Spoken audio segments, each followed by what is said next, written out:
We are live. We are live. Welcome to College Football's Peek Around the Corner with your host, Greg Pflugar. We cover everything in college football because we love everything in college football. And if you do as well, please subscribe to our channel.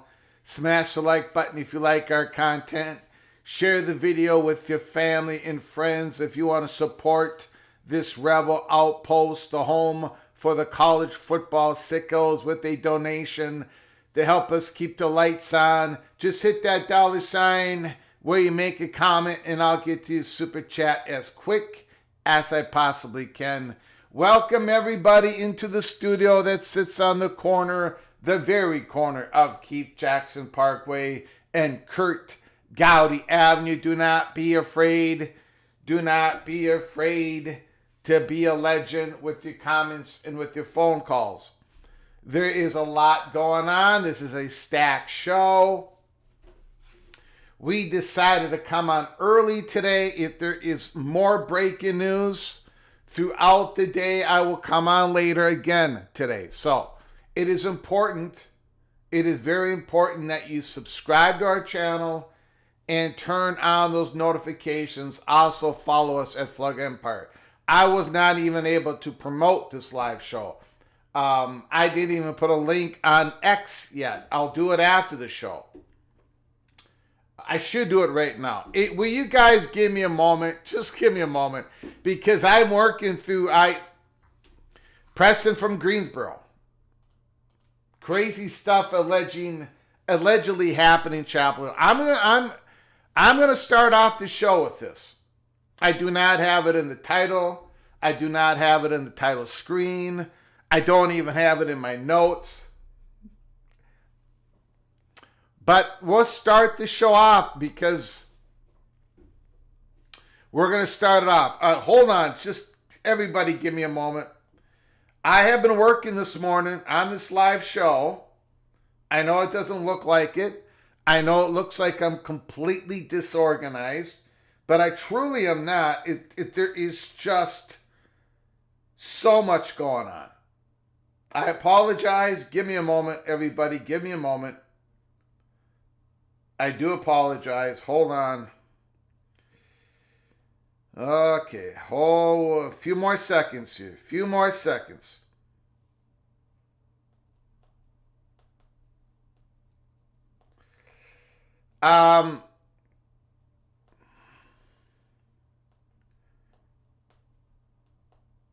Very unprofessional of me. Very unprofessional of me. But then again, it's unprofessional when I sing my songs on this channel and everything else that I do. Okay, in regards to Preston from Greensboro, I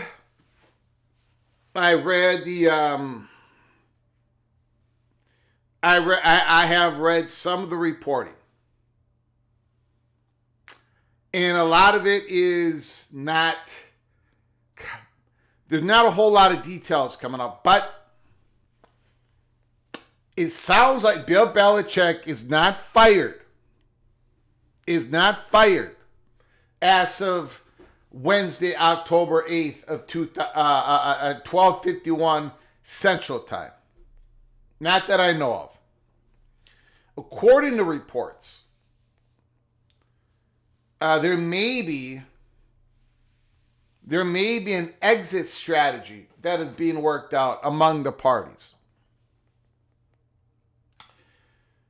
There may be, allegedly, and I'm going to say allegedly, I don't want to get Preston from Greensboro upset with me. I don't want to get anybody upset.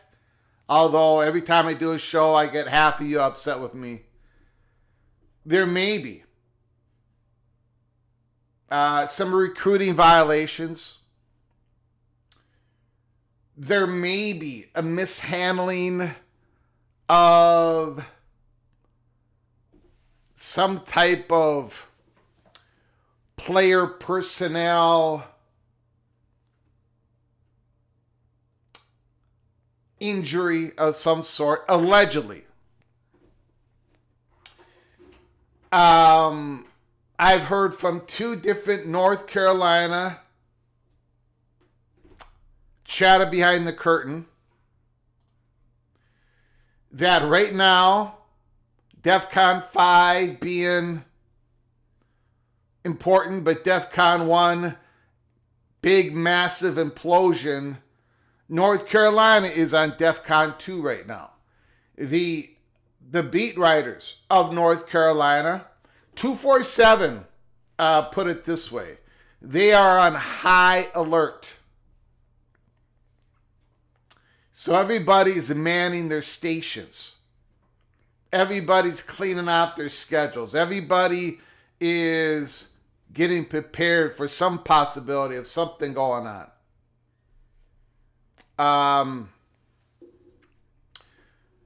Also, according to 247, but the information is coming from more than just 247.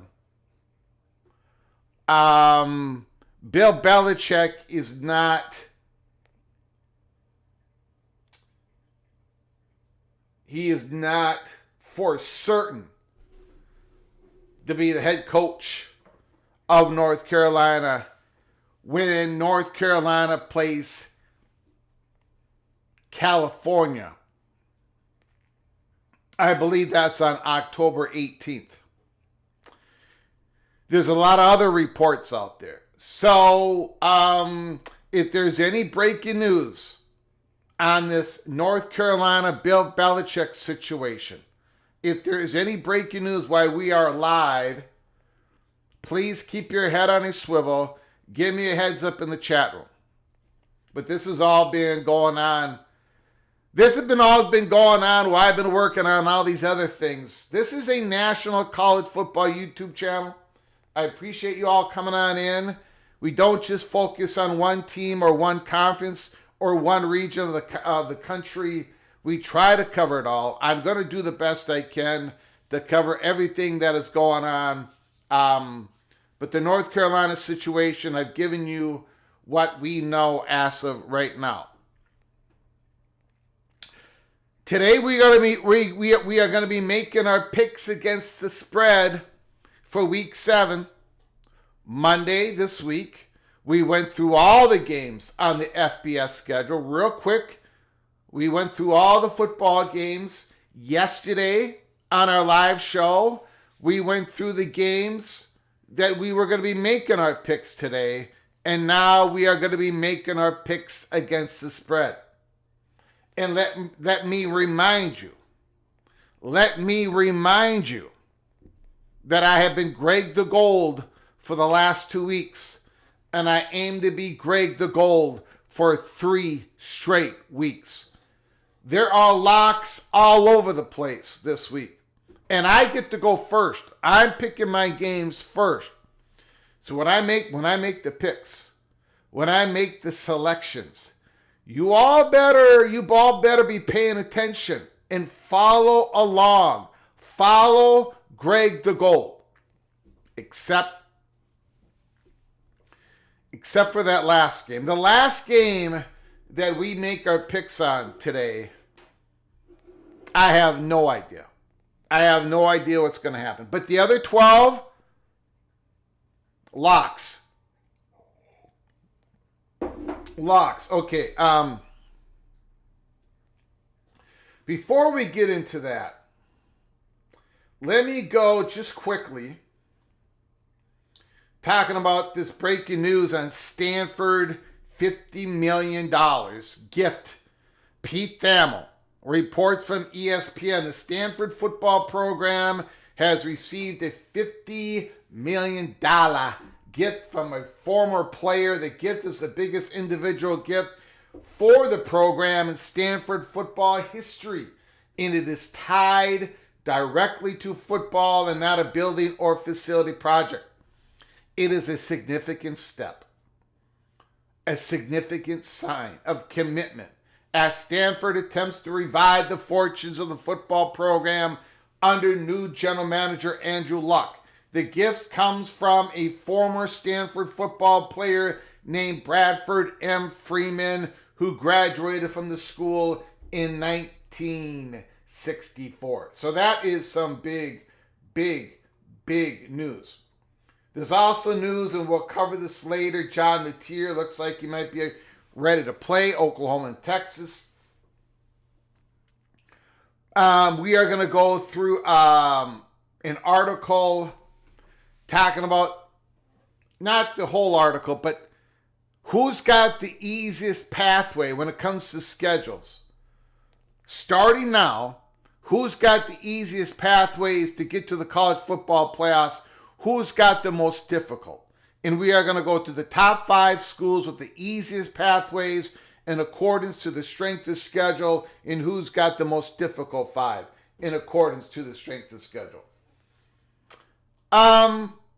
And then we are going to get on to what is on our titles. What is on our title screen.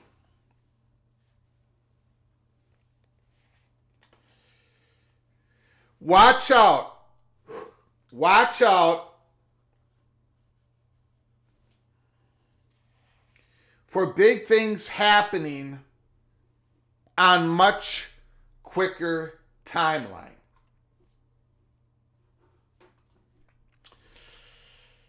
As you all know, here at Peek Around the Corner, I have been Dr. No for quite a long time. No on this, no on that. No team is going to be filing their notice of withdrawal the last couple of years in the ACC. No, ESPN is not dropping ACC's content. I've been saying for months, nothing is imminent. Nothing has been done. Nothing has been settled. I'm going to still say that, but I'm going to say it with a completely different tone from here on in.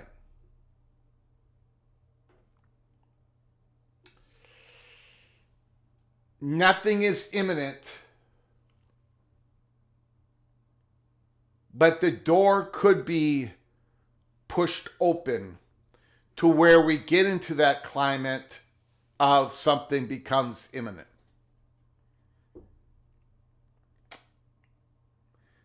The dots, some of the dots are starting to connect. Some of the information that we've been fortunate enough to be able to open to you all to report, some of that information is starting to connect. How this goes, we do not know. If we did, if we had a good measure on it, we will let you know. But some things, some big things, some really big things could be happening quite soon. I know that sounds like a tease because, well, it is. And I would not be saying this if I did not truly believe there was a chance. I would not be saying this unless people behind the curtain was telling me there's a chance. Nothing is imminent, and I don't think anybody is at high alert like what's going on in Chapel Hill right now with the Bill Belichick situation. But we might be getting into the environment where we're all going to have to be on high alert. We're not there yet. We're not there yet. But, well, I'm going to steal a word. I've used this word before on our program. In an article today, someone used this word. And we're going to go through it. But inertia. There is this inertia that's happening. There are these forces that are happening. And it's not coming from just one side. It's coming from all different sides. But this inertia is going on. And I don't know if the inertia is going to be stopped. Especially if we get an answer by the end of October that the Big Ten had decided to take on private capital. Because if they decide to do that, there is going to be a waterfall. There is going to be inertia. There are going to be follow-ups to that. There are people going to be following up on that. There's going to be other massive deals. There are going to be bidding wars out there. There's going to be more consolidation out there. Inertia. Inertia is the word of today. So, this is a stack show. I started early. I try to go on early on Wednesdays because Wednesday evenings get a little bit more difficult for me. But I will say this. There is a chance I might have to do a live show tonight for like 1 hour. So keep your head on a swivel. Keep your head on a swivel. Buckle up and brace for impact. We're not on high alert right now. We're not at DEFCON 1 right now. I will explain in this monologue. I want to thank everybody for joining us. I very much appreciate it. We've got a stack show. I am going to make the selections first.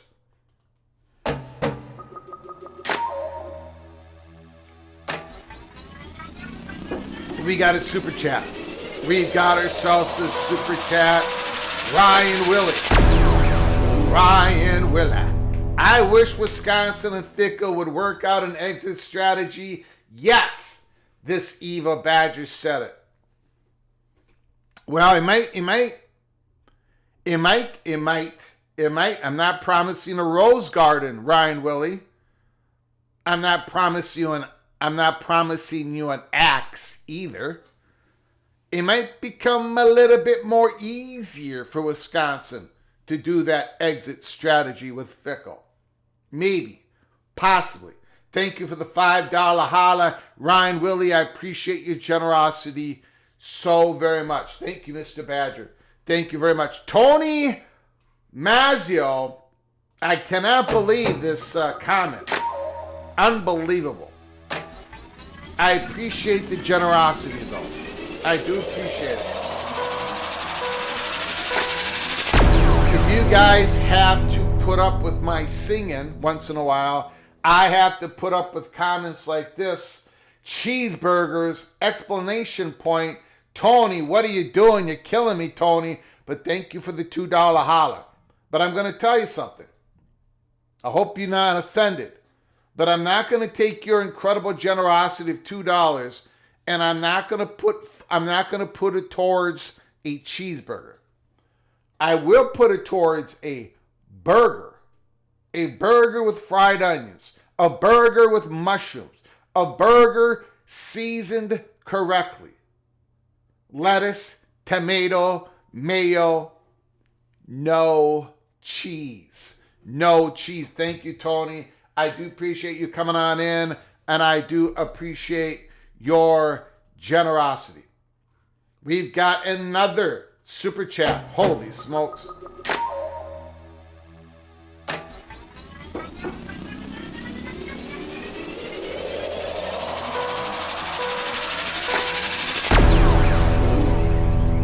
Super chat from Preston from Greensboro. I could never be mad at Greg the Gold. Well, I didn't want to.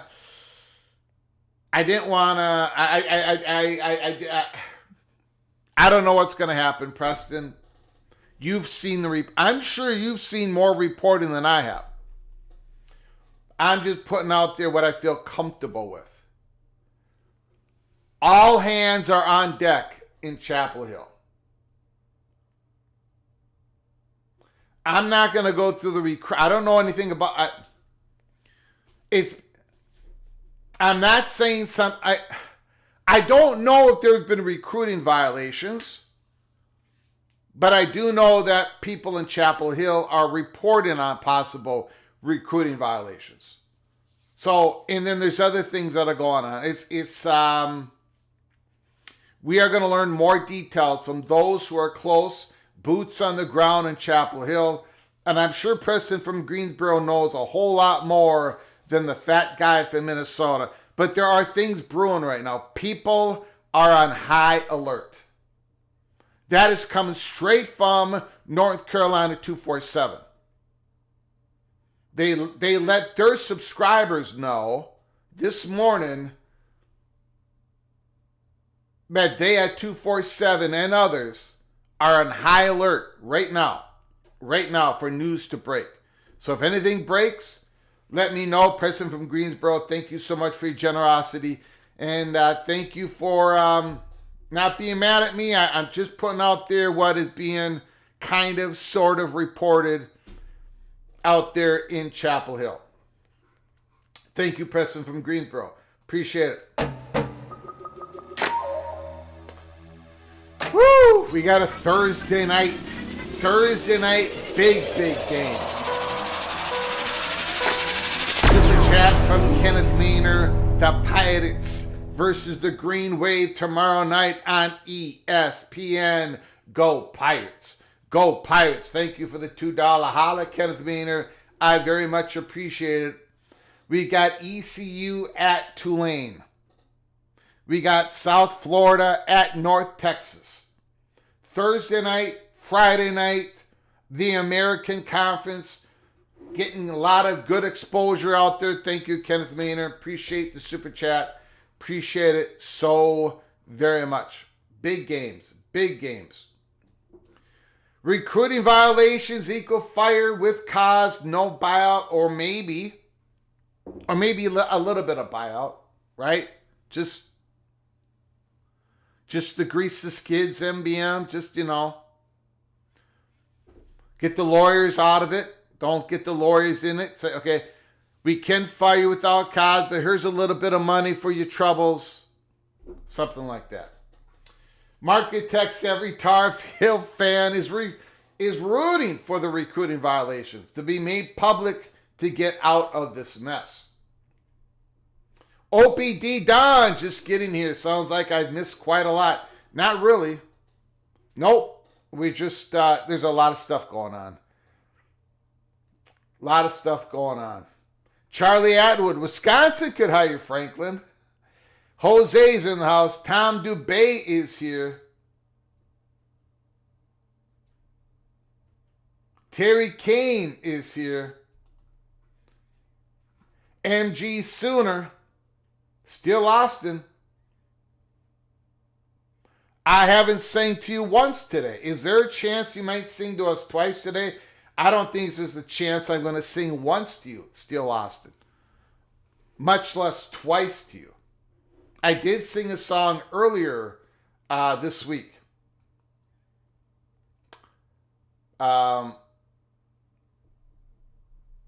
Nick Boardman, the title of Belichick's next book, How to Destroy Your Legacy and Date a Hot Chick, all at the same time. I don't think he's destroyed his NFL legacy. I don't think that can be destroyed. But I do understand what you're saying. Okay, let's get to it, guys. We've got a lot to get to. Mountaineer Memes is in the house. Mountaineer Memes. Rico is here. Grayson Ganoush. Who expected Belichick to turn things around in year one? Chef Maul is here. All right. Okay, let's get to our picks because we got a lot to get to, man. Woo! We have got a lot to get to today, and I'm going first. And then at the back end of the monologue, we are going to go to what is the main story of today. It's not even Bill Belichick. Watch out for big things happening on a much quicker timeline. The possibility is very real. Very real. Very real. All right, we're going to get to that in here. But first, well, Greg the Gold, 7-3 last week, 7-6 the week before. I'm going for 3 weeks in a row. I've got a record against the spread at 42-44. I'm only 2 games below 500. 2 games below 500. This is it. This is it. I'm going above 500 for the first time in a long time. Let's go.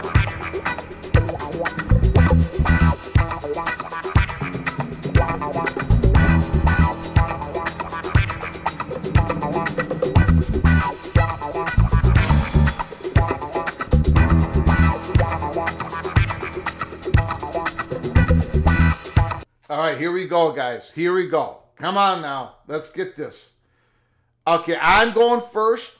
I'm going to go really quick on this because we got a lot to cover. A lot to cover. But I'm on a hot streak, so don't be laughing at these picks. John Till, thank you for the super chat. I'm going to get to you super chat after I make these picks. Thank you so very kind, sir. I appreciate it. Very much appreciate it. South Florida, North Texas. Again, I'm going to try to do a watch party on this Friday night clash. I'm going to surprise a lot of you, but I'm taking North Texas.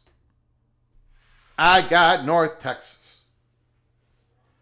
The Ohio State Buckeyes versus the Fighting Illini of Illinois. And I am not going to go off the Buckeyes bandwagon. I'm taking the Buckeyes minus 14.5. Nothing against Luke Altmaier. Nothing against Hank Beatty. I think Illinois is going to score a touchdown against the Buckeyes. I think Illinois might score 2 touchdowns against the Buckeyes. But I still got the Buckeyes. Now, this game, look, I took Florida State against Miami.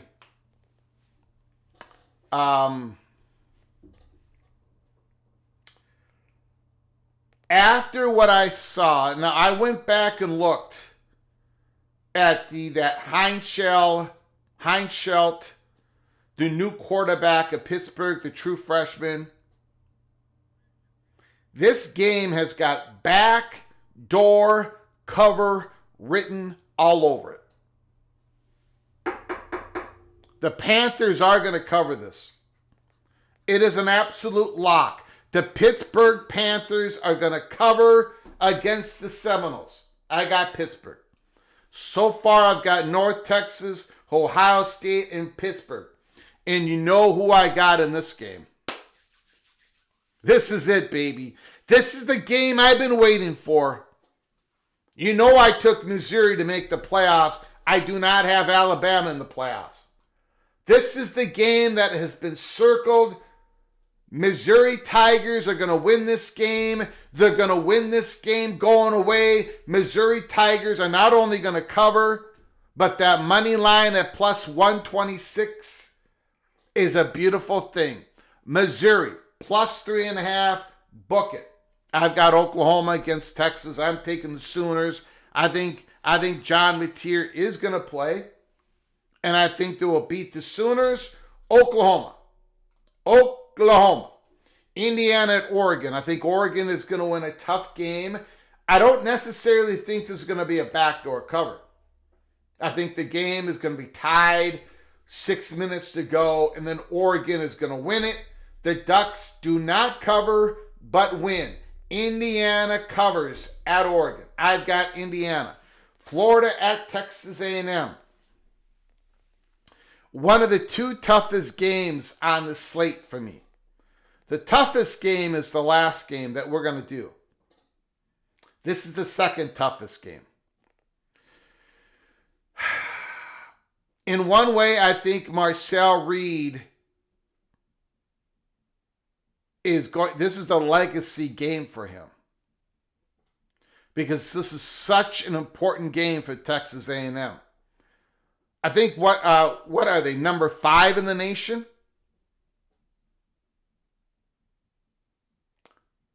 But I got Florida. I got Florida covering.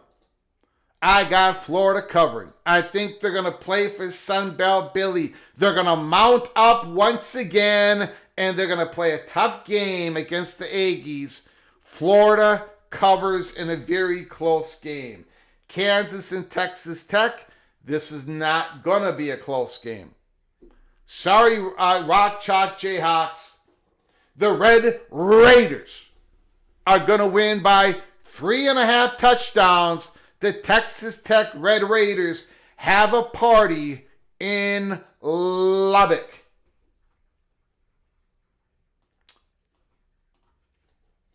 I got the Trojans. I've got the Trojans.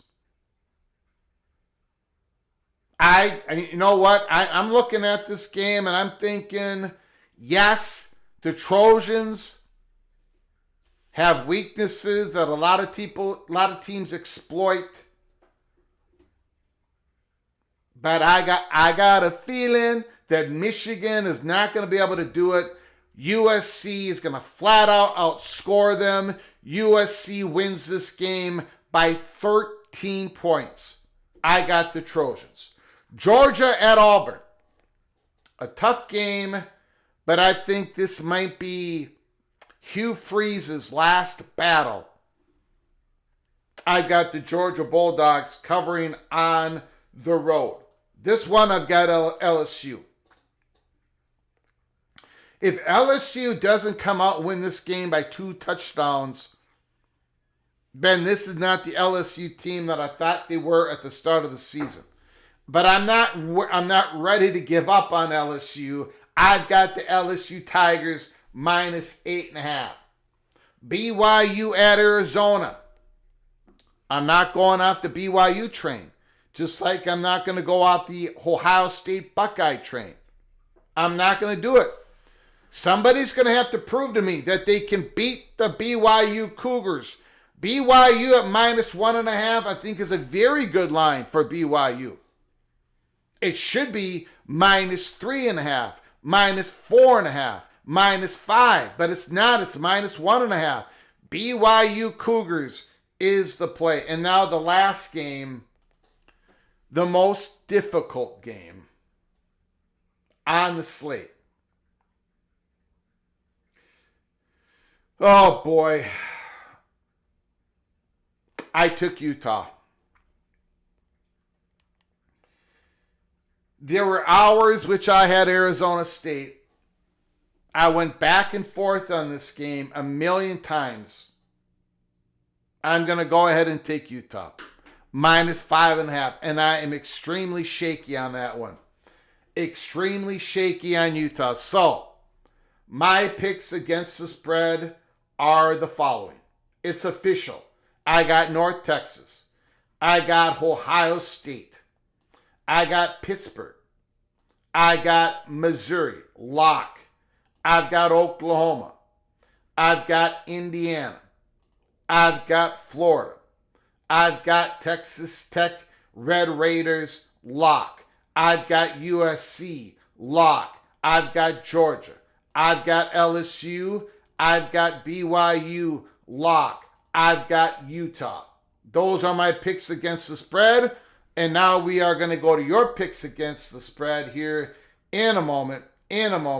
But first of all, before we do that, we got a very kind super chat.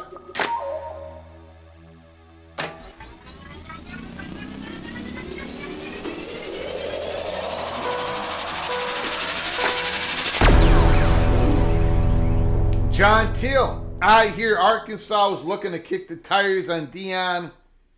But if North Carolina could get out from under this, wouldn't they be smart to go in after prime? Thank you for the $5 holla, John Teal. I very much appreciate it.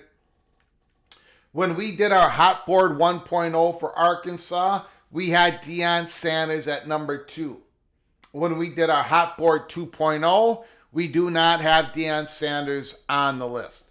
We think it's Rhett Lashley, number 1, and John Sumrall, number 2. We do not think Deion Sanders is on the list anymore. And then since then, we've had all these reports. Deion Sanders is going in for a medical procedure, blood clots. I don't think Deion Sanders is looking for a different college football position. I don't think he's on anybody's hot board list. So I would say no on that, John Teal. But that's just my opinion. A little bit of what I've heard. But thank you for the $5 holler, John Teal. I very much appreciate your generosity. Once again, you've been very kind to us over the days, weeks, months, many, many months and years. Thank you, John Teal. I appreciate it. Okay. Are you guys ready? Are you ready? Because right now, you guys are 38-48 against the spread. 38-48 against the spread. You guys got to lock in. You got to focus. Let's go. And then when we're done with the picks against the spread, we are going to go into the big, we are going to talk about big things happening on a quicker timeline. That door could be busted open pretty soon. Nothing is imminent, but the environment could change very soon. What is happening on the ground, the environment could change very soon. All right? Here we go. Does South Florida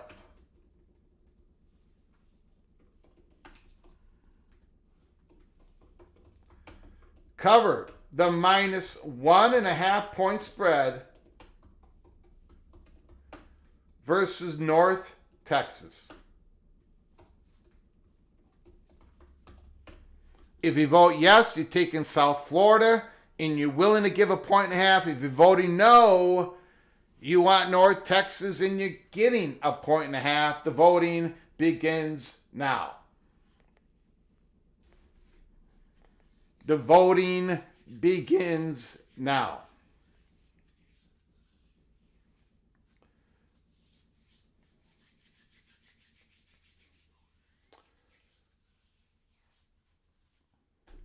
Five more seconds on the vote. 5, 4, 3, 2, 1. Holy smokes. 74% of you take South Florida. My goodness. That is a shocker. I'm not surprised you took South Florida, but 74% of you. My goodness. Okay. All right. Do you have any more surprises? PATC, Gridiron Einsteins out there. Does Ohio State cover minus 14.5 point spread on the road versus Illinois? If you vote yes, you're taking the Buckeyes. You're willing to give 14.5 points. If you vote no, you're going to take the Fighting Illini and receive 14.5 points. The voting begins now. And again, after we make our selections against the spread, we are going to go into the story of, could there be big things happening in a much quicker timeline than anybody expected, including us here at PATC? Could the environment on the ground change mighty quickly here? We think there is a possibility of that. No question about it. If you start connecting the dots, 5 more seconds on the vote. 5, 4, 3, 2, 1. 73% of you took the Ohio State Buckeyes. All right. Okay, you guys seem to be, there seems to be a consensus in the PATC voting community. First, South Florida, landslide. Second vote, the Buckeyes, landslide. Is this going to be a landslide? Is this voting going to be a landslide? Does Florida State, the Seminoles, cover the minus 10.5 point spread at home versus Pittsburgh? If you vote yes, you're taking Florida State and you're willing to give 10.5 points. If you vote no, you're taking Pittsburgh and you are receiving 10.5 points. The voting begins now. Again, we got 13 games to go through this week. 13 of them. Week 7, filled with high drama football games. I cannot wait. Again, we're going to be at least doing two watch parties during this weekend. So go check them out when you get a chance.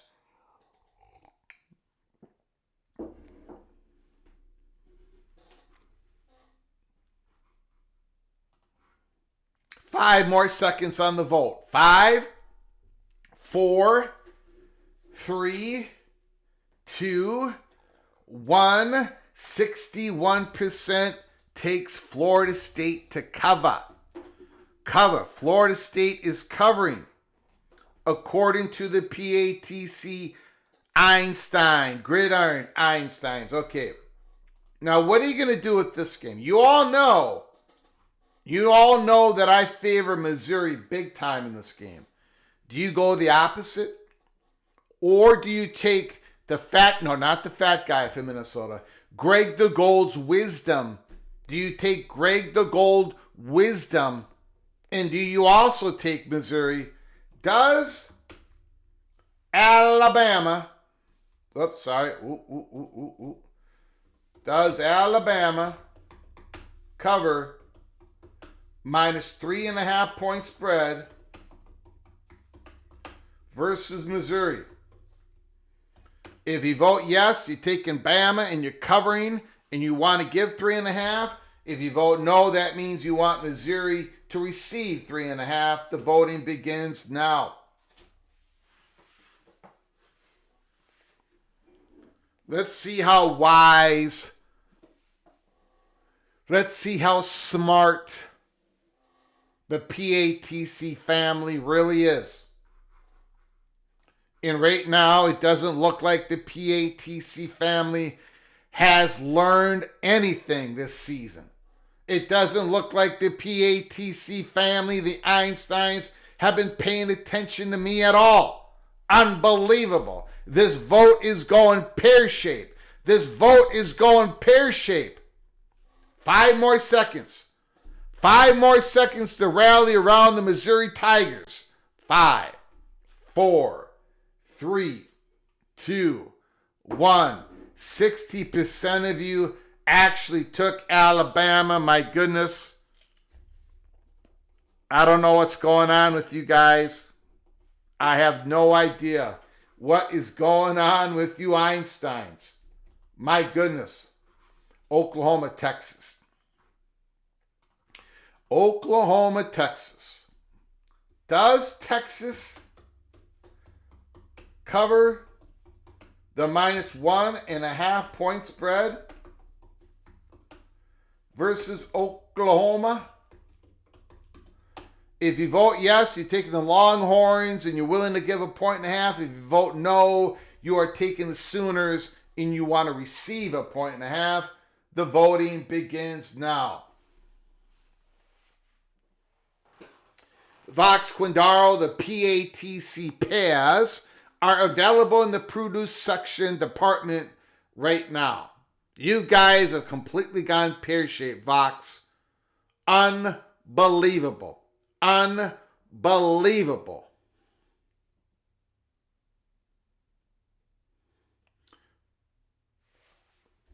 Gonna give you all 5 more seconds on the vote. It's a landslide once again against Texas, like it always is. 5, 4, 3, 2, 1. 75% of you takes Oklahoma to cover. Holy smokes. The Longhorns lose in another landslide among the PATC Einsteins. Indiana at Oregon. Indiana at Oregon. Here we go. I'm very interested to see what you guys do here. Does Oregon cover the -7.5 point spread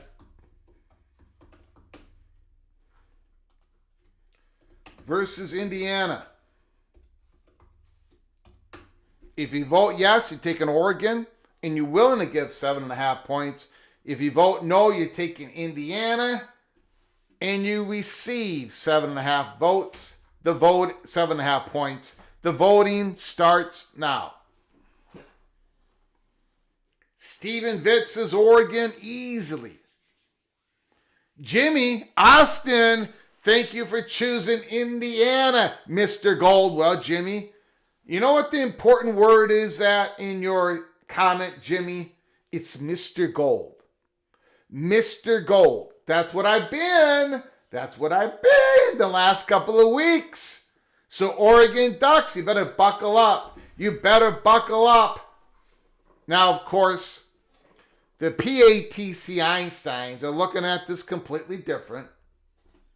I don't know what y'all are smoking.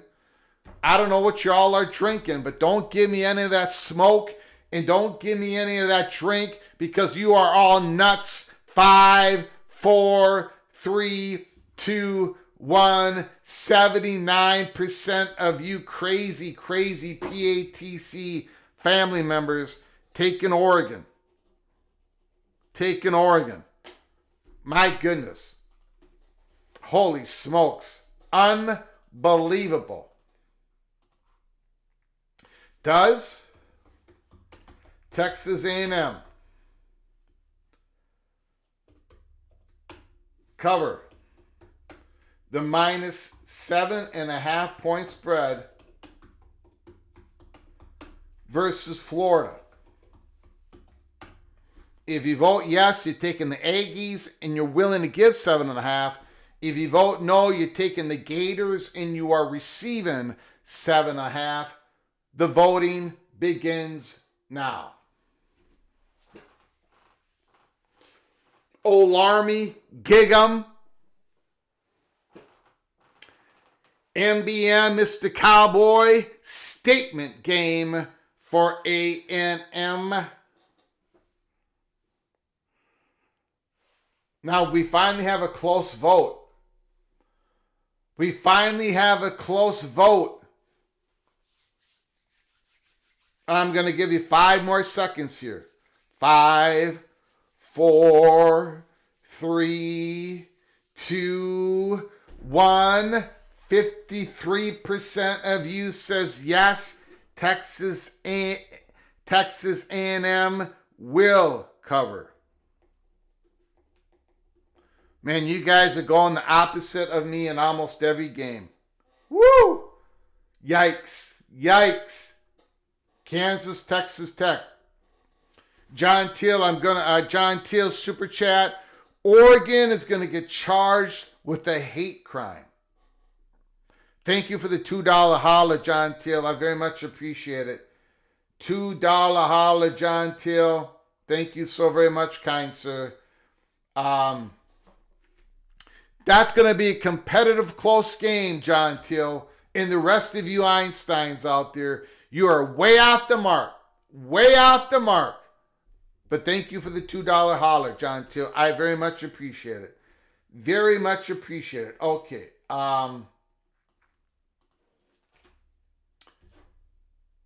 Kansas, Texas Tech. Mighty interesting. It's a big spread. Does Texas Tech cover the minus 13.5 point spread versus Kansas?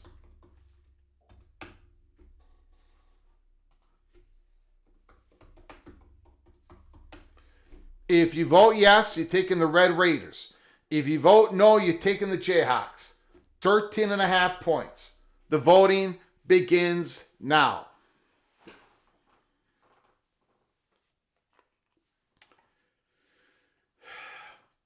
K. Newren says Texas Tech all the way. Steel Austin, Texas Tech covers easily. Stephen Vitt, Texas Tech by at least 24. The Almighty Finn, Texas Tech will cover. Adam Vulture, it's Tech. It's Tech, it's Tech, it's Tech, it's Tech. And look at the voting. 5 more seconds on the vote. 5, 4, 3, 2, 1. 79% of you take Texas Tech. Not even close. And I finally agree with you all. I do think Texas Tech is going to win by 3.5 touchdowns. Michigan at USC.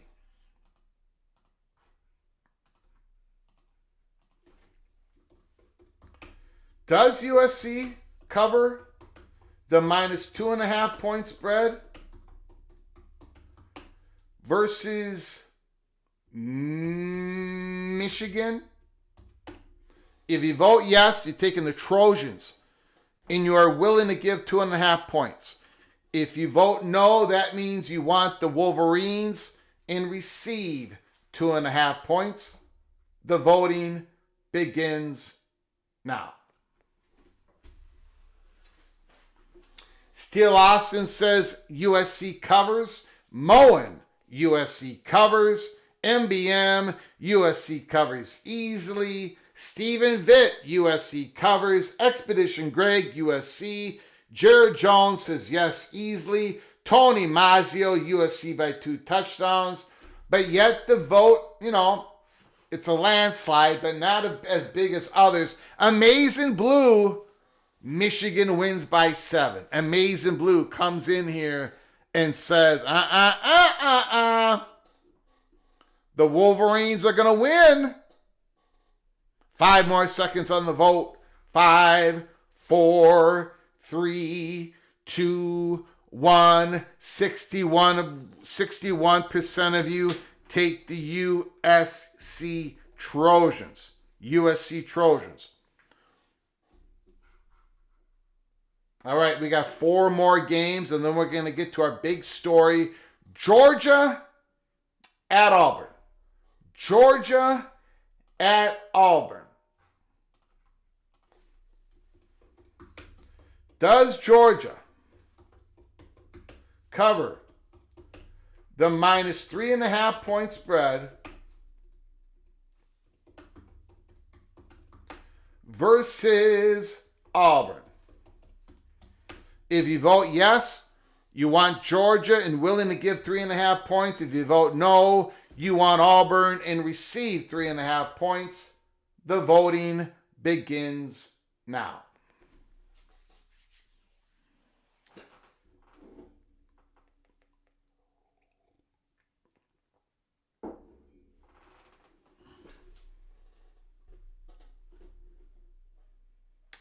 Mowing After Dark.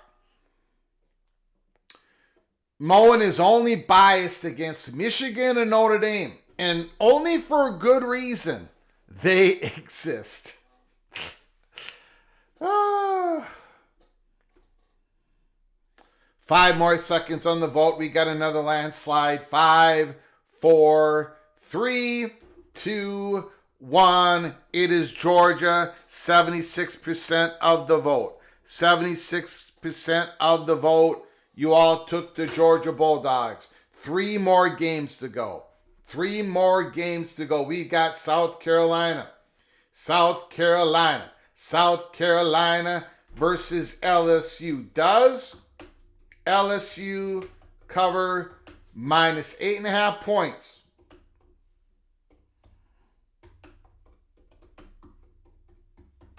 Versus South Carolina.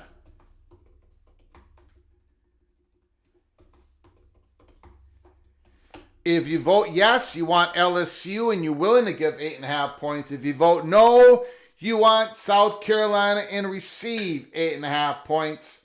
The voting begins now.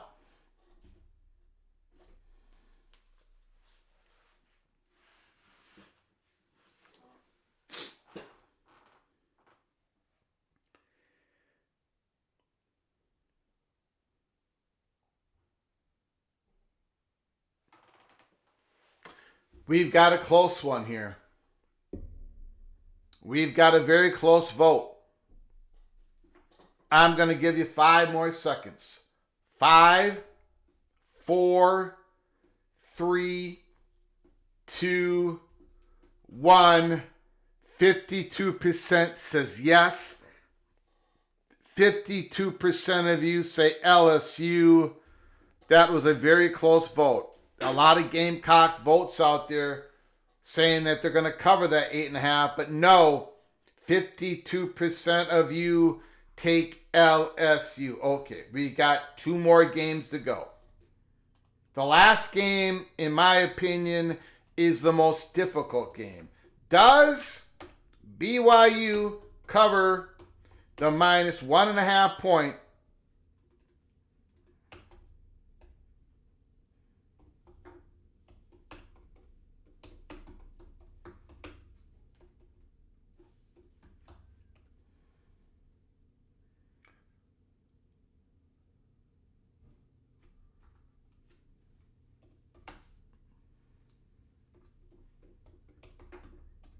If you vote yes, you're taking the Cougars, BYU. You're given 1.5 points. If you vote no, you want the Arizona Wildcats to receive 1.5 points. The voting begins now.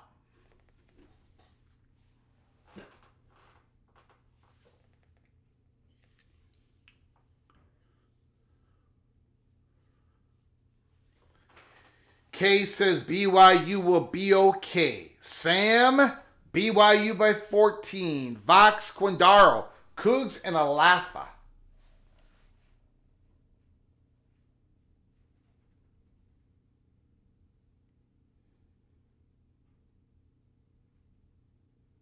Five more seconds on the vote. 5, 4, 3, 2, 70% of you have taken BYU. BYU. Okay, one more game. This is the last game, and then we'll get on to our big story about big things brewing on a much quicker timeline if the environment changes, and I think we might be on the cusp of it. We might be on nothing imminent, but we might be getting into the environment in which things can happen rather quickly. Does Utah cover? This is the toughest game of the week, in my opinion, against the spread. Does Utah cover 5.5 point spread versus Arizona State?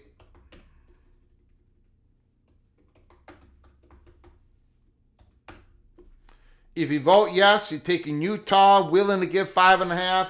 If you vote no, you want the Sun Devils, and you receive 5.5 points. The voting begins now.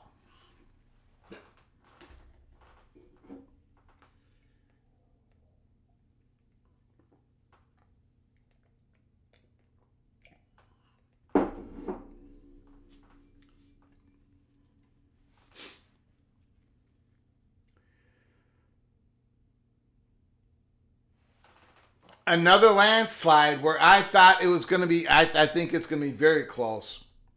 5 more seconds on the vote. 5, 4, 3, 2, 1. 74% goes against Utah. You guys are taking Arizona State easily on this. Okay, so thank you for all your voting. I appreciate it.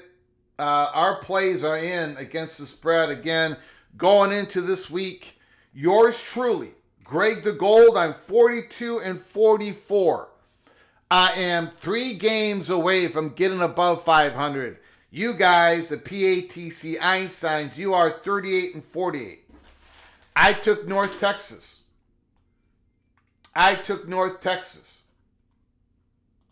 You all took South Florida.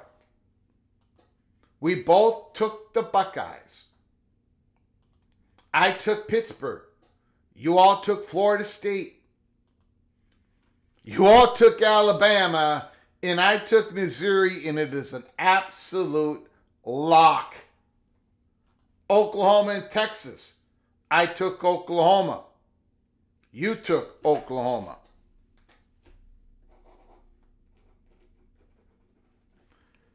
Indiana and Oregon. I took the Hoosiers. You all took the Ducks. Florida, Texas A&M. I took Florida. You all took Texas A&M. We both took Texas Tech to cover against Kansas. We both took USC to cover against Michigan. We both took Georgia to cover against Auburn. We both took LSU to cover against South Carolina. We both took BYU to cover and against Arizona, and you all took Arizona State, and I took Utah. So those are the games. It's in the books, and it cannot be changed. No matter what happens, no matter what reports of injury, weather, coaching changes. Okay. Let me first of all, before we get to the big story, we got another super chat coming on in here. I appreciate it so very much. Thank you for the generosity to help us keep the lights on, to grow the channel. John Teal. Out on the West Coast, John Teal. Super chat. If Michigan wins again, this year with a freshman, and last year with a non-scholarship player at quarterback, do the Trojan can the head coach? Oh boy.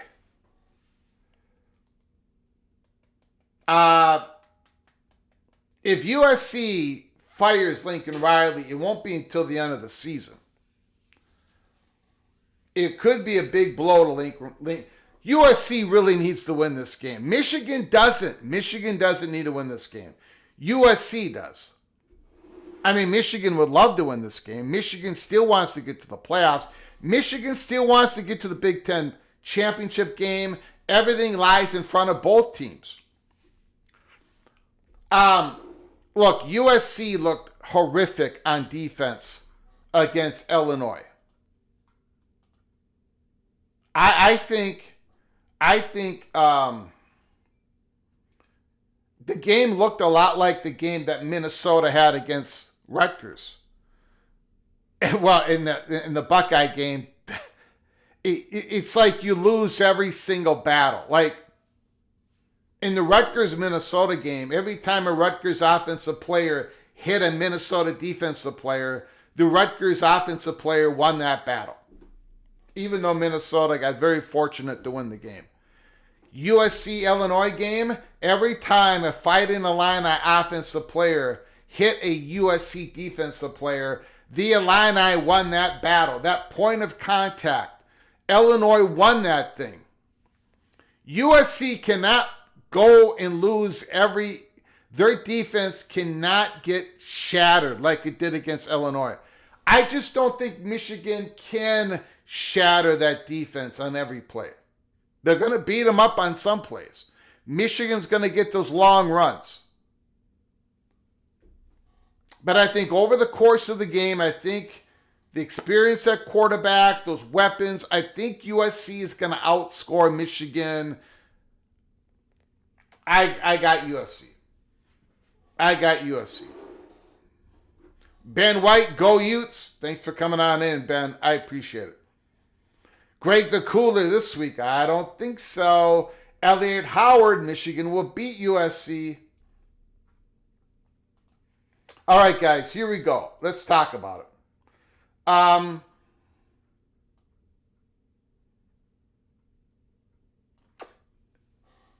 Okay, so yesterday I did a live show on the college football playoffs. I think the obvious answer to many of the questions is a 2014 playoff, big model, 4-4-4-4-2-6. All right. A lot of you agreed with it. A lot of you don't agree with it. Whatever. I've been talking about it for months. And the quicker and larger the college football playoff expansion,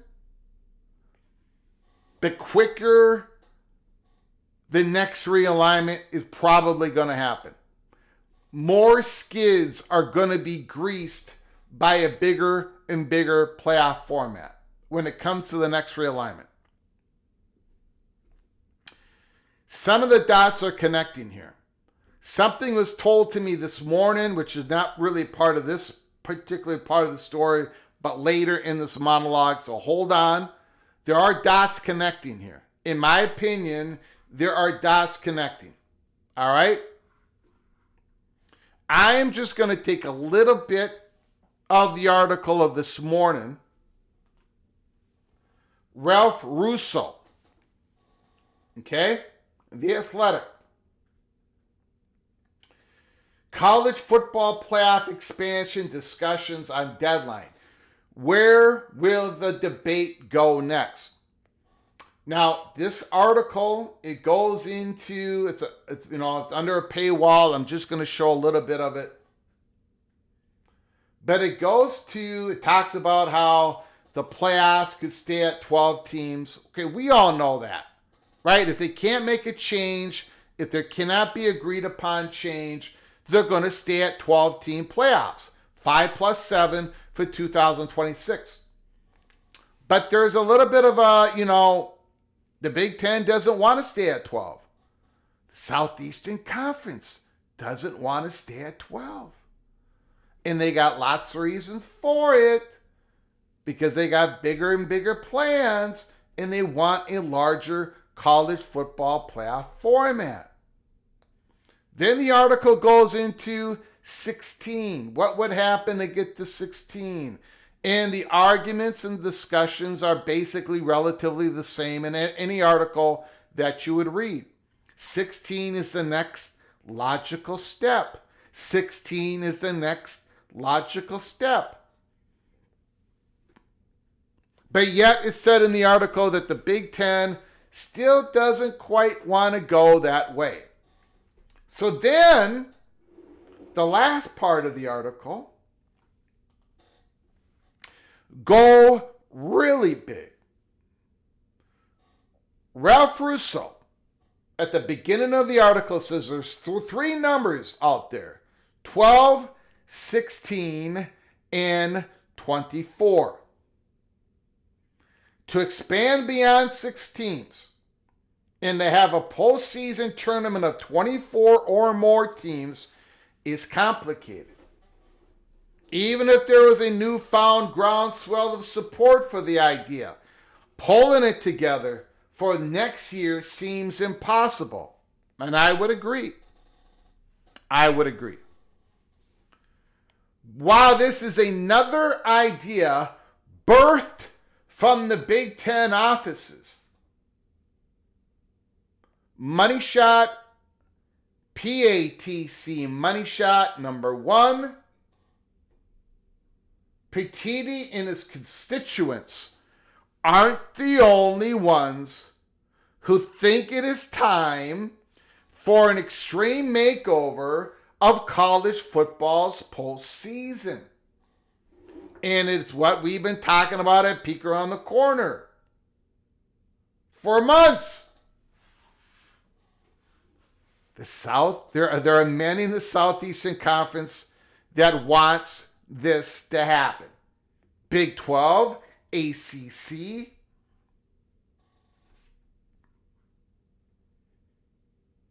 birthed by the Big Ten, but Petiti and the Big Ten are not the only ones who think it is time. It is time for an extreme makeover of college football postseason. Athletic directors and coaches around the country all understand the value of not just getting into the CFP, but being part of the playoff race late in the season, as we've been talking about for months. But the crucial part of this is athletic directors and coaches around the country. All around the country, guys. All around the country. Not just in one particular conference, all around the country. The argument for more and more playoff games, which the former MLB executive Tony Petiti likes to make, is that it keeps fans engaged later into the season. The days of getting fans and players, for that matter, pumped to earn a spot in some Florida baseball game around New Year's Day is basically almost completely over. We're playing these games anyways, so why not make them playoff games? A Power 4 athletic director said. Now, I got to tell you, I don't know this for sure. But I'm going to go ahead and speculate. If that was a Big Ten athletic director, if that was one of Tony Petiti's constituents, I think that source would have been labeled as such. Right? But it ain't. That's just my speculation. Again, a lot of people everywhere want an extreme makeover of the college football playoffs, including yours truly. The framework, back to the article. The framework the Big Ten was toying with internally would eliminate conference championship games and give each power conference the same number of automatic bids, probably 4. That's appealing to the Big 12 and the ACC. Less so to the Southeastern Conference, which sees automatic qualifiers as more likely to limit the number of teams it can put in the field. Sankey called the AQs a political compromise. As for the Big 12 and the ACC, if they're going to have a format foisted upon them by the SEC and the Big 10, it's important that it doesn't predetermine which conference is best, which the Big 10's initial 14-team 11 AQ model did. Where to start on the hurdles with this? First, a playoff that the size starts to strain the importance of the regular season. The football championship subdivision currently plays a 24-team playoff, FCS. An industry source puts it, where is the breaking point? More importantly, on a practical level, every conference has a championship game baked into its television contract. Making those go away is not so easy. The Southeastern Conference is especially attached to its event, the championship game, conference championship game. The annual game in Atlanta makes the league about $100 million. It's easy to say the extra revenue from selling more playoff games would make the conference whole. But Sankey and his members are going to want more than just a promise that it's going to turn out okay if they do enlarge the playoffs and they get rid of their conference championship game. And here is the final part of the article.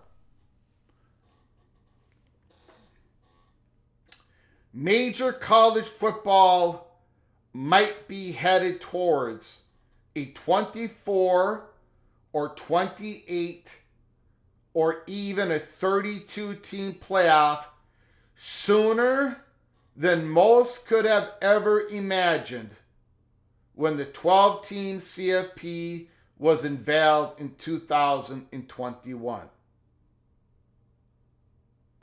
Major college football playoffs might be headed towards a 28, 24, 28, or even 32. Sooner than most people could have ever imagined. But that will require a ton of work, collaboration, and focus among college football leaders.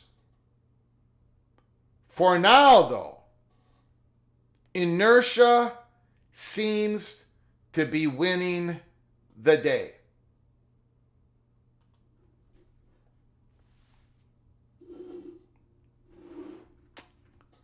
There is a reason why I talked about the 2014 playoff. If you missed our live show yesterday, shame on you. Shame on you for not showing up. Shame on you for not watching the live show. Just kidding. But I talked about how the 2014 playoff is an answer to a lot of questions. Even for the Southeastern Conference, but especially for the Big 12, the ACC, and the Big 10. And for the G6. Now, there's a reason why I did that yesterday. There's a reason why I'm bringing it up here. Because we think at Peek Around the Corner, there is a building momentum in inertia that's going to break this college football playoff format wide open. We think it is going to end up going extreme.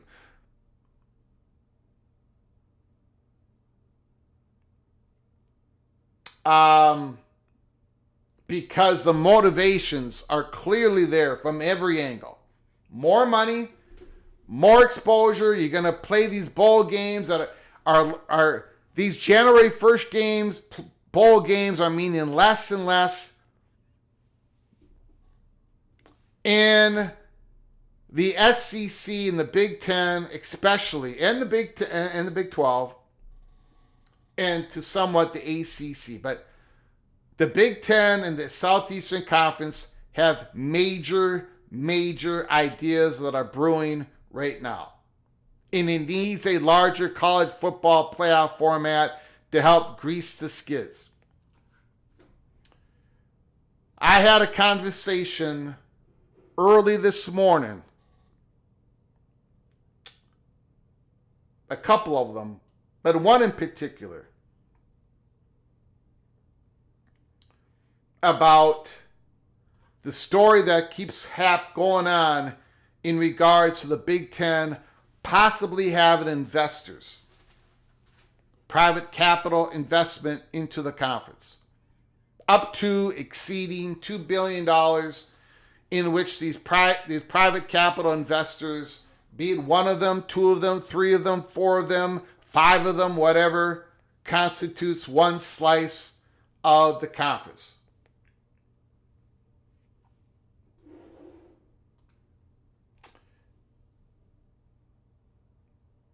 I'm going to go back, and I did warn everybody that I was going to keep going back to the story here. Mark Coyle, again, the athletic director of Minnesota. I think this was like 3 weeks ago. Expects the Big Ten to expand at some point. Right? He's basically saying we expect the conference to expand. The CFP field is expected to grow from its current structure of 12 teams to possibly 16 next year. Mark Coyle says our friends at Oregon and Washington want it so badly to be in the Big Ten, they're getting half the media revenue. And I mean, think about that. Coyle says, I think Minnesota is very well positioned, charter member of the Big Ten. Whether it's 2 days or 2 years, Mark Coyle, I do think there's going to be continued fluctuation. I can tell you peers in the Big Ten are trying to find revenue. What are the peers in other conferences trying to do right now? We have the best media deals in the country, so there's going to be movement. This is Mark Coyle, just a few weeks ago. Very cautious Mark Coyle. Whether it's 2 days or 2 years.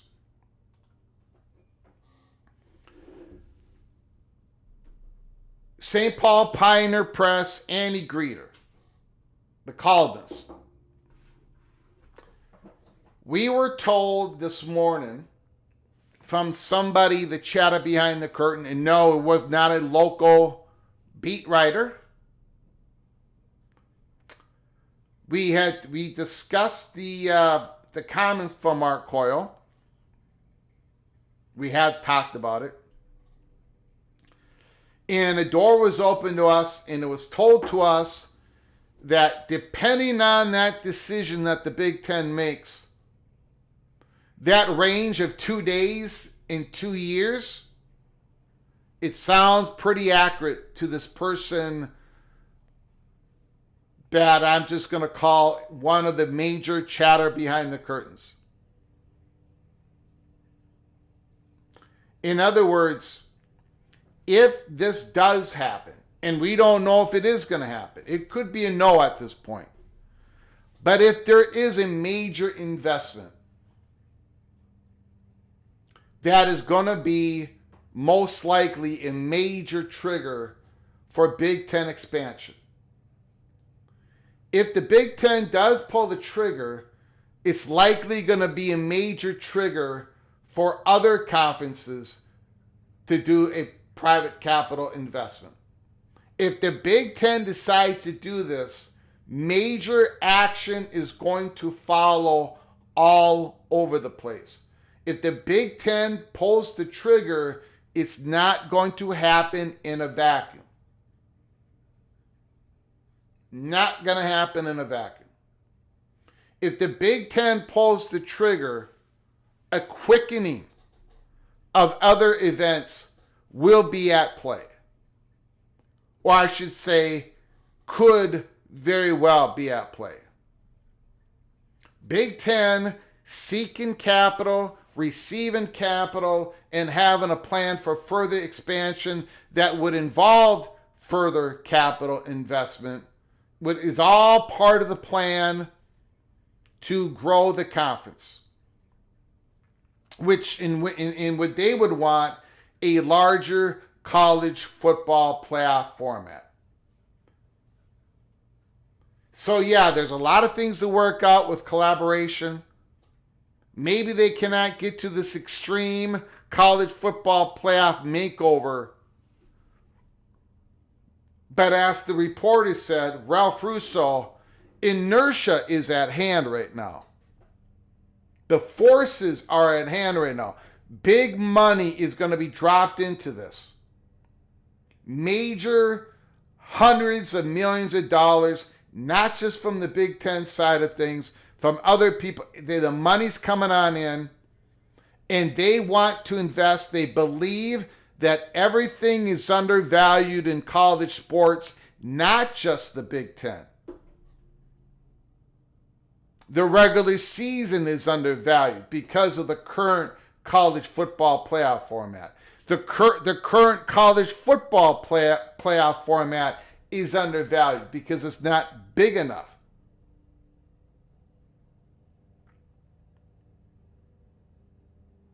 So that is where I believe we are heading.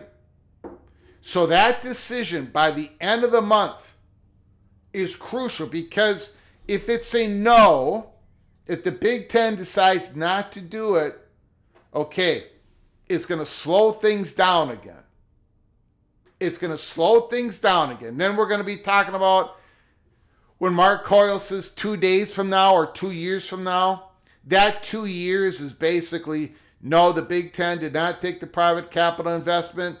Now we go back to trying to move it to a 12-team to a 6-team college football playoff format. In a couple of years from now, the SEC is probably going to act first.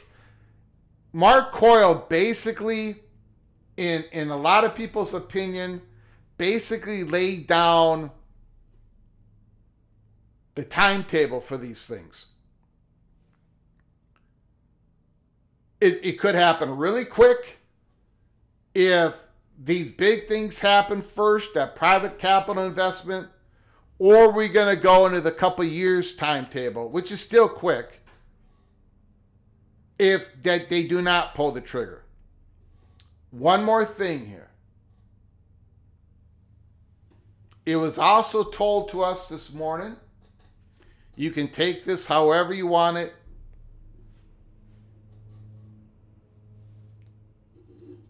But it also depends on how it was put to us as who would have the controlling interest of the private capital stake. In other words, who is the prime investor? Because you might have more than one. There might be 2 or 3 involved. But the major one, the one that is the prime investor, who that is, also can determine the timetable of what happens with the Big Ten, which would affect what's going to happen in the Southeastern Conference, which would affect what would happen in the Big 12, in the ACC. So that is why this is such a monster story. Yes or no, Big Ten? Yes or no? But a yes, if they do it, there is a very high likely chance that it quickens the timetable, not slows it down. Some people believe, well, there's no way that these conferences are going to expand with all this private capital. No, that's not it. It is more likely they will expand quicker with the private capital deal. We're not the only ones who believe this. So that is why this is such a big story. And they know, like, everybody in it, you know, the Southeastern Conference, they're sitting there. They've got a lot of things lined up. They're waiting to see if the Big Ten does this. We're going to wait to see if they get any of the details. They probably have a lot of the details. Things are leaking. The Big 12 is waiting. ACC is waiting. Florida State is waiting. Clemson is waiting. North Carolina is waiting. Georgia Tech is waiting. Duke is waiting. Stanford is waiting. And Amanda Krisovich, who does such a great job on front office sports, she put out a little video this morning saying, talked about their exclusive a report yesterday on the California Retirement Public Employees Pension Fund could be an investor of this Big Ten private capital deal. And she said in this article, we are going to follow this story throughout the month, because it is a you're talking about. We talk about realignment, how it never sleeps. We talk about realignment. The biggest dominoes fall first.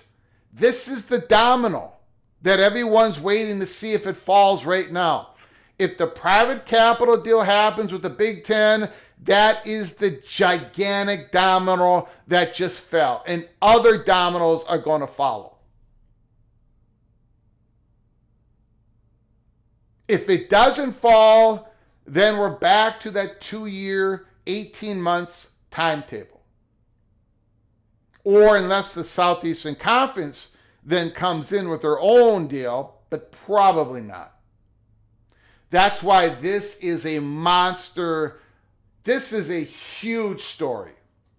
And quite honestly, if I had to guess right now whether the Big Ten is going to say yes or no to this, I would say it's about a 55% chance they're going to say no. But I really think there's because of who I've talked with, I really think there's a 45% chance they're going to say yes. And the reason why I've got it so high is because they've got a lot. Okay. You can take this whatever you can, however you want to take it. I have been told for 3 straight days, including today, by different people that I trust 100%. It doesn't mean they're not infallible. They're just humans. But I was told the Big Ten does not have a structural issue with this plan. It's not like they've been talking about this for many, many, many, many months, because it's a gateway to other plans that they have. Okay? It's not just about the infusion of cash.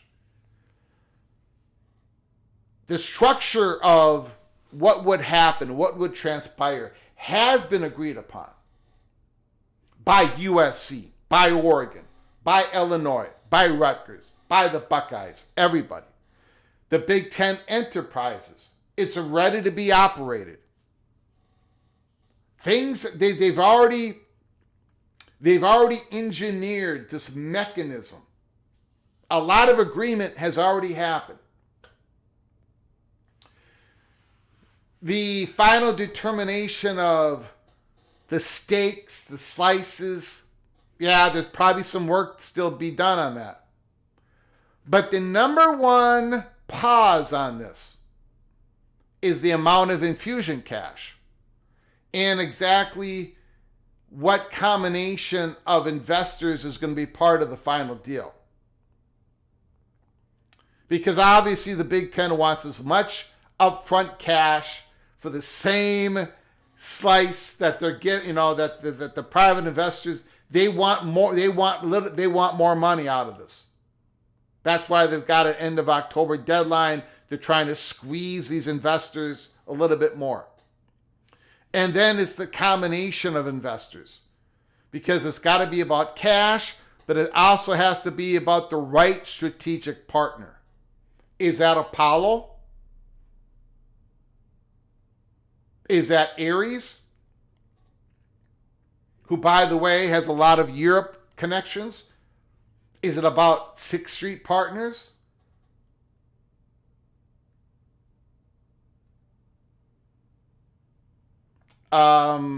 So this right strategic partner, the right amount of cash, but the structure, like the concept of it, there is wide agreement with the Big Ten. Now, although there are going to be some schools that are going to receive internal flack over it more than others if they do pull the trigger on this. So that is it, guys. The essentially Mark Coyle's, it's either 2 days from now or 2 years from now, is really, that comment is really reflective of all these massive decisions that the Big Ten is trying to make right now. And the top of the list is private capital. If it is yes, if that trigger is pulled, if that trigger is actually pulled, the Southeastern Conference will mount up. The ACC schools are going to mount up and individually start working, talking with the Big Ten on a whole different level. We have said over and over and over, we have been honest with you. We have been absolutely honest with you. No clickbaiting going on. We have been Dr. No for a long time. Nothing is imminent. Nothing's been done. Nothing's been settled. People get upset with me every time I say it, but it's been true. But one of the reasons why nothing's been done, nothing's been settled, there are no offers, is because of this major push for private capital, strategic partner for the Big Ten's future for the next 20 years. This is a major, major, major situation. So of course, nothing was imminent. Nothing was settled. Nothing was done. There are no official offers to anybody out there because of this. But if the trigger gets pulled on this, how we do our programming in the Holy Smokes Theater is going to completely change. Absolutely, completely change. Okay, we are going to get to your phone calls. You can talk about the games that are going on this week. We made the selections. Talk about it, anything in college football that your heart desires. If you're new to the channel, please subscribe and turn on those notifications. Subscribe, turn on those notifications. If you've liked our content today, please smash the like button. Please smash the like button. I do appreciate it so very much. We got a few super chats that I got to get to. I'm very thankful. Before we get to your phone calls, John Teal. Whoops, we did the John Teal. Sorry, Ryan Willie. Does this mean the end of the $1 million bowls? I hope so. It could very well be, Ryan Willie. It very well could be. Remember, we do not have any information, any reporting on the 2026 bowl lineups, right? 2026 was supposed to be the big change, the new contracts, the tie conferences with bowl games. We have not seen any reporting on that because that's not the biggest domino. The biggest domino is the college football playoff format.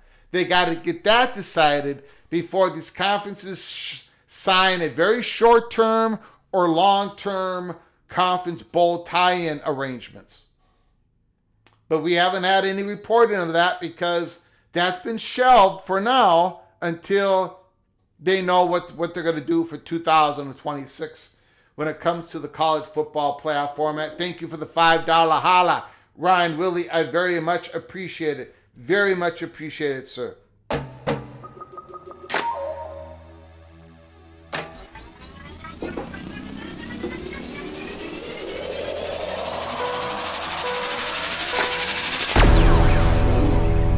We got Chris Kenny, Super Chat.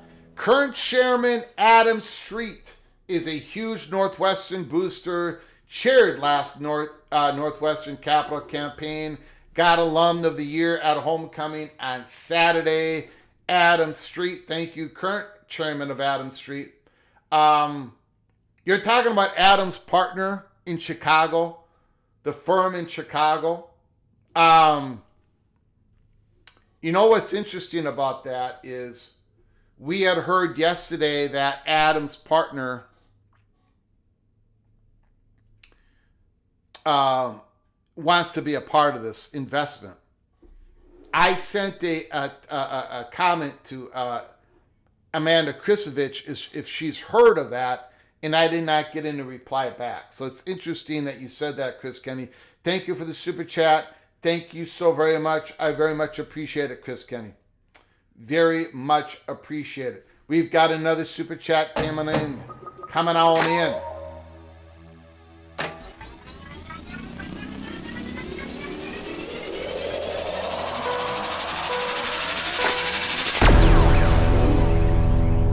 Daniel Gorby, if this info on the Big Ten private equity got leaked, was it by the SEC? What would be their purpose in leaking the information? I think if anybody leaked this information, whether it would be a party in the Big Ten, somebody in the SEC, somebody at ESPN, is to try to stop it, in my opinion. You do not leak it if you want it to happen. If you are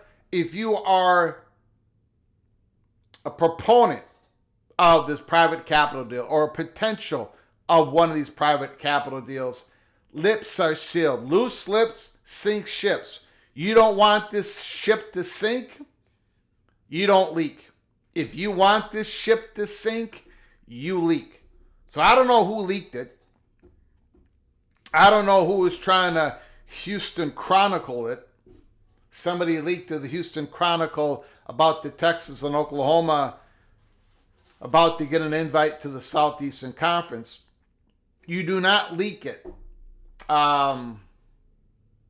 unless you want to sink it, in my opinion. So, or you want to slow it down. There are forces. There are a lot of people who do not want this to happen. There are people in the Big Ten that don't want it to happen. There are people everywhere. There are politicians that don't want it to happen. Cody Campbell doesn't want it to happen. The Southeastern Conference doesn't want the Big Ten to happen until the Southeastern Conference is ready. And maybe they are ready. There are schools outside of the Big Ten that wants it to happen. There are some schools outside of the Big Ten that want a certain private capital company to be the driver on this deal. Duke, for one. They want Apollo to be the driver on this deal.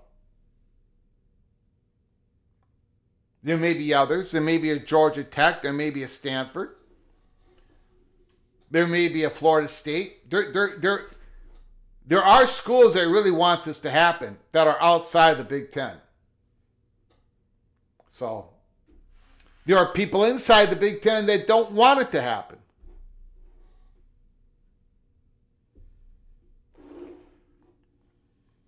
Thank you, Daniel Gorby. Thank you so much for the $5 holla. I appreciate the super chat.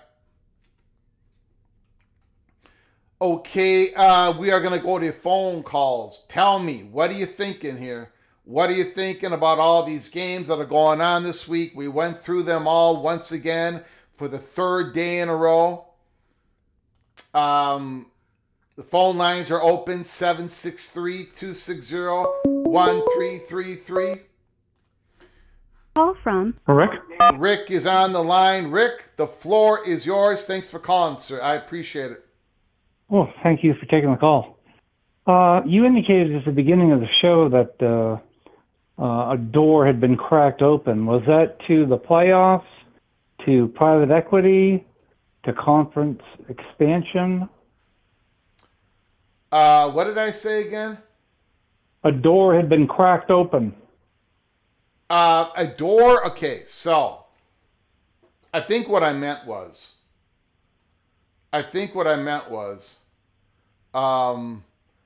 if the Big Ten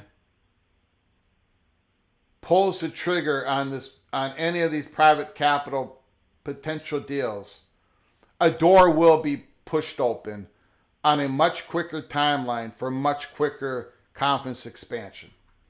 Okay, so it was with regard to private equity. Yes. It's not being looked upon as something. If this major event happened, it's not being looked upon by anybody that I'm talking to as something that would be an anchor, something that would slow it down. It would speed it up, the conference expansion. Okay. And then yesterday you mentioned Stanford being added to the Holy Smokes Theater? Yeah. Are they in the front row? Are they on the stage? Are they at the balcony? I will add them. If this thing happens, if the Big Ten actually pulls the trigger, and I got them at 55% no, that's just my speculation based upon things that people kind of feeling whatever. But 45% is a pretty high number for something major like this. If it happens, when we do the breaking news, you're going to see a Stanford logo right up here in the right-hand corner, right across from Notre Dame. So, yeah, they'll be up on the stage along with the rest of them. No question about it. But they're in the theater today. There's a theory to that? No. Stanford is in the theater today. Oh, yeah. Somewhere? Yes, they are. They're like in the third row. Third. Okay. All right. Yeah, Third row. yeah, That's good. yeah. Yeah, that works. But And then if the other something like question, this happens, they're up on the stage along with the other 10. right. No, that totally makes sense. It's a chain reaction that kicks in. Yeah. And then the other question was regarding whether or not there's a possibility that when the Big Ten is negotiating with private capital, whether or not they're hypothetically including North Carolina and Virginia to change the $2 billion proposal to a $2.5 billion proposal. We think that's what's going on. That's going on also. We think that we think there is a press for more money, which is probably normal in these negotiations, right? To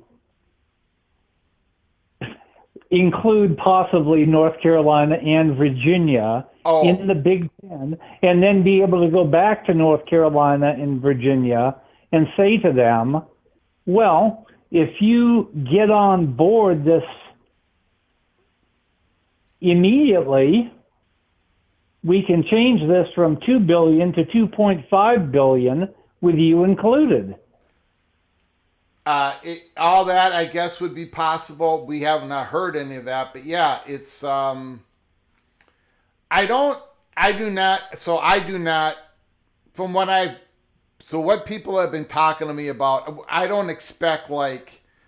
not expect a deal that, if a deal would happen, a private equity deal would happen, I don't expect an announcement within that deal or within the next month or two to say, oh, and by the way, part of this deal is North Carolina joins the conference, or Florida State joins the conference, or Duke. I don't think it's going to be like that. But I do think it greases the skids. It absolutely greases the skids a lot, which I'm being told. Like it basically, the door now gets pushed open, and now there are going to be real serious talks between schools in the Big Ten. I mean, there has been already. Things have been fluid, but no offers, nothing imminent. This would make the environment where I'm going to have to come out here and say things could become imminent real quick. How fluid would it be with Notre Dame? That's part of it. I mean, that's just a gigantic part of this. Absolutely. Because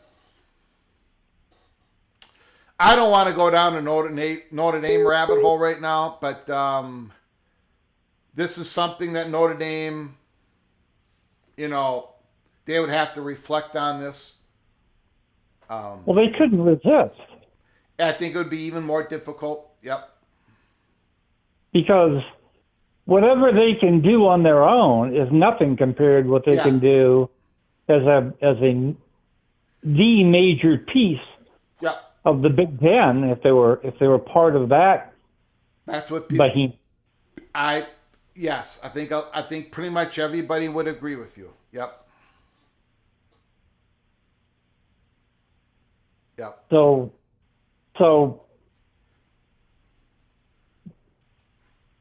Okay, well, we'll wait and see. We got a couple of weeks till the end. Yeah, well, we got a lot. We do. We have some time on this, and if it happens, holy smokes, Rick! There's going to be a lot of. It'll be a nuclear reaction. Yeah, it'll be a nuclear reaction, and it's going to be a nuclear reaction, which the smog ain't going to go away in one day. It's gonna be a story. There's going to be a lot of connective stories to it. So. Oh, absolutely. Yeah. And then this decision will be made before the decision regarding playoffs. Yeah. I think so. Right? Yeah. Yeah. Okay, thanks for taking the call. You got it. Appreciate it, buddy.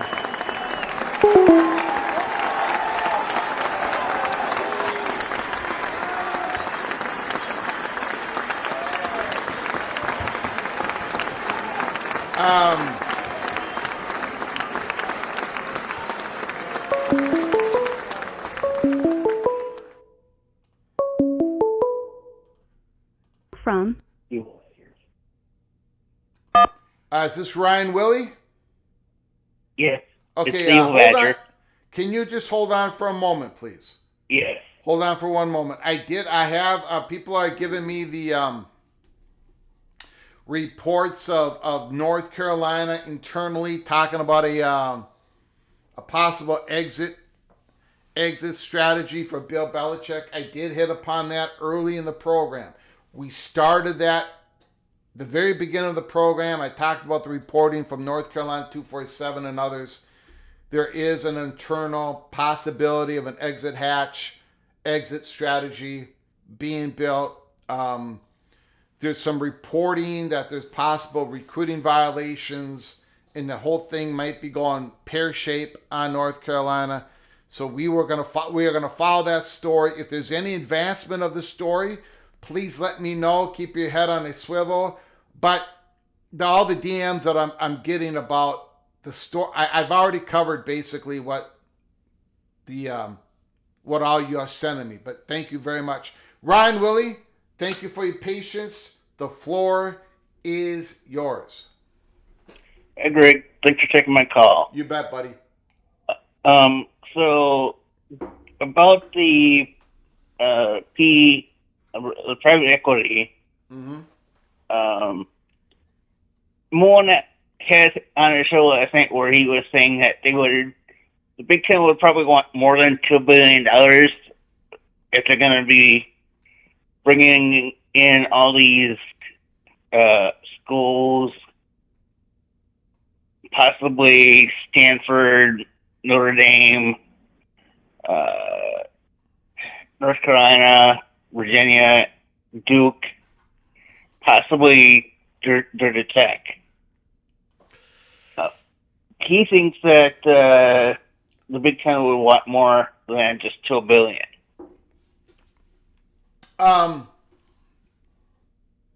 A couple of things on that. One, I think the Big Ten, or there are people who are telling me that they think the Big Ten wants a little bit more on the deal, and I think this is probably natural. They want more money on this particular deal with 18 schools, and the Big Ten Conference being the 19th slice, and then the 20th slice is the private capital firm, or the combination of capital firms, that they want a little bit more than $2 billion. They might not get it, and the deal might go south because of that. But when you're bringing on, it sounds to me that if the Big Ten gets this deal done, and if you bring on a Georgia Tech, a Florida State, whatever school that is, then that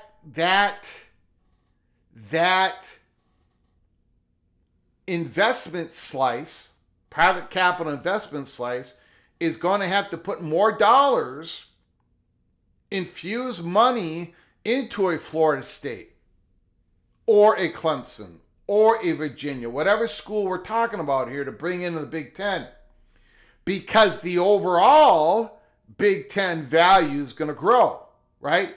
A new school comes in, they might get half media rights, but the media company is going to give them something. They're going to have more Big Ten subscriptions. There's going to be more revenue. There's going to be more revenue.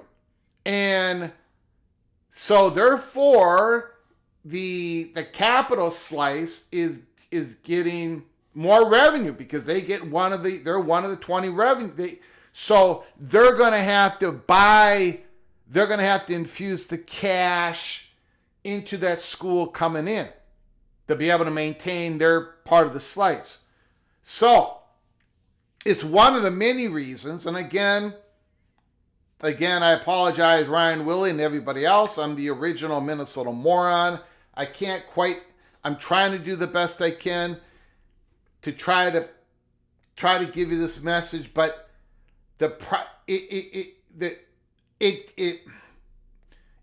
could help a Florida State. It could help a Virginia. It could help a Duke with their exit fees. I mean, whatever they want to do with that money, but they're coming on in, and whatever, those schools would have to agree with whatever stake the Big Ten gives them.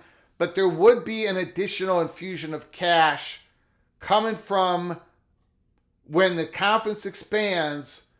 There's going to be more infusion of cash from the private capital firm if they want to maintain that certain percent that they would currently have at the beginning of this process. Hopefully that. Anyways, go ahead, Ryan Willie. So the answer is yes. The answer is yes to your question. Okay. Mullen's correct. I still have a issue with Notre Dame.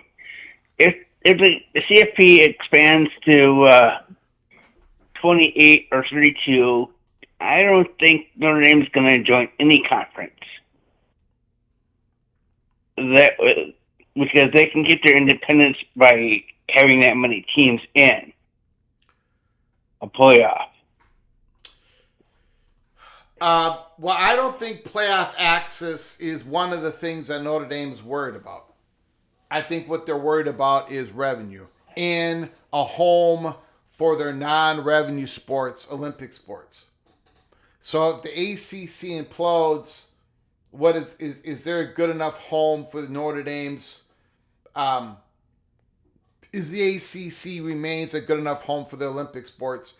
And number two, if there's private capital coming into the Big Ten, and if there's private capital coming into the Southeastern Conference, and private capital coming into the Big 12, whatever, and these things actually work, and there's more larger revenue streams, and you're bundling up more things together, like every school is going to make more on a Jersey path because you're bundling up 18 to 20 schools when you're negotiating with a John Deere or whatever corporation you're negotiating with. Notre Dame ain't going to be able to keep up with all that, and they're going to get behind on the revenue part. So I think that's the impetus of a Notre Dame leaving college football independence.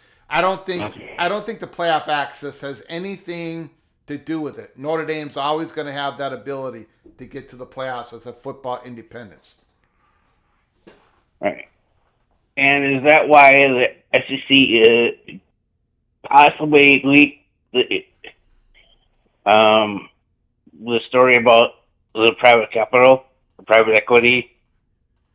Why did the SEC potentially leak it? Well, ESPN and SEC are basically the same thing. In my mind, ESPN owns the SEC, and I think that's why it was leaked. is that at least he is afraid that they might lose their top, options if the Big Ten goes with private capital, private equity. Yeah. I mean, look, the story was leaked. The Big Ten did not deny it. And we're getting close to the end game. So on whether the Big Ten says yes or no. So it was leaked. It might have been leaked in my opinion, it was probably leaked by those that are against this. And maybe it was leaked by somebody in the Southeastern Conference. Who knows? We don't know. Cloak and dagger, cloak and dagger, cloak and dagger. A lot of cloak and dagger in this stuff. Okay. Yeah. Well, thanks for taking my call. You got it, buddy. Appreciate it. All right, bye. Appreciate it. Beautiful call.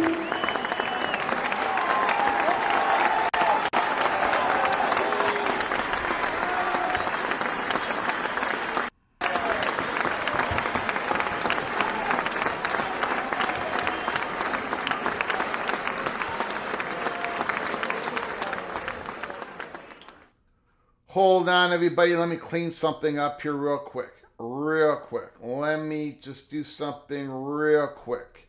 Yeah, I still got people DMing me on the North Carolina story. We did cover it at the very start of the program. North Carolina are in discussions about an exit strategy for Bill Belichick. Bill Belichick might not be the head coach of North Carolina come October 18th game against California. That was the very first story that we covered. And again, I do not know any advancement of the story. I do not know if there's any advancement to the story. So far, those who have been DMing me are pretty much sending me the same story that we have talked about. Sean, I don't think these private universities want private equity knowing about or having anything to do with their money. I don't think these private universities want private equity. I don't quite understand that. Let me know. I don't know. I mean, Duke's the president of Apollo Global Management is also a head of Duke's endowment that allocates a lot of their funds to private equity. So I don't quite understand that. But anyways,